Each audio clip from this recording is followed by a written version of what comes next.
Ils se sont rencontrés en 2016 dans Koh Lanta, l'îlot au trésor. Ella, Gesta et Benoît ne pourront plus intégrer le programme de TF1 à cause d'un choix catégoriquement rédhibitoire pour la chaîne. Les jours passent difficilement sans que l'image de l'émission Koh Lanta ne soit à nouveau bafouée.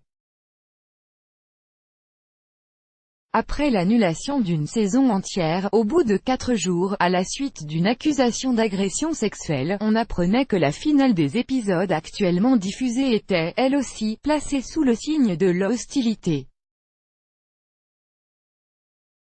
Une dispute entre Pascal et Dylan et un micmac créé par les différences de salaire pourrait empêcher les téléspectateurs de retrouver, ce vendredi 25 mai, jour de la finale, l'intégralité des candidats de la saison All-Star. Une règle à respecter pour revenir dans Koh Lanta après ce combat des héros plein de tensions et de bisbilles entre aventuriers sur les réseaux sociaux, la production devra sans doute revoir sa copie pour la prochaine édition. Il faudra sans doute miser cette fois sur des personnalités moins explosives, mais encore faut-il les trouver. Car afin d'être sélectionné par Adventure Line Productions pour participer aux éditions All-Star, il faut respecter un règlement très strict, qui disqualifie d'office certains anciens participants. Comme vous le savez sans doute, il est formellement interdit de participer à un programme de télé-réalité si l'on souhaite avoir la chance de faire son retour dans une saison All-Star. Les années précédentes, Jeff, Frédéric ou encore Anthony avaient d'ailleurs été blacklistés des listes VIP de Denis Brognard pour avoir intégré des émissions au contenu plus léger.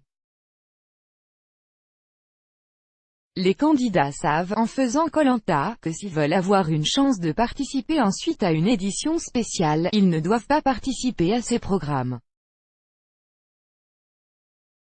Nous n'empêchons personne de le faire.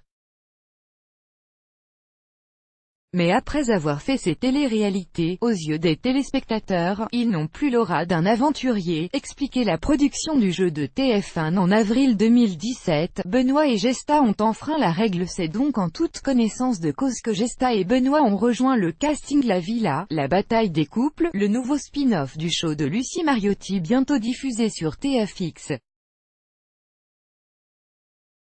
En signant leur contrat, ils ont dû dire adieu à leur chance de revenir un jour dans Koh Lanta. Actuellement en tournage en République dominicaine, cette nouvelle émission aura également à son casting d'autres personnalités. Aux côtés de Benoît et Gesta, on retrouvera Beverly et Vivian de la Villa des Cœurs Brisés, Jazz et Laurent, Hilary et Sébastien, rencontrés dans Les Princes de l'amour, Vincent Shogun et Virginie, Manu et Antonin, Steven et Cassandre.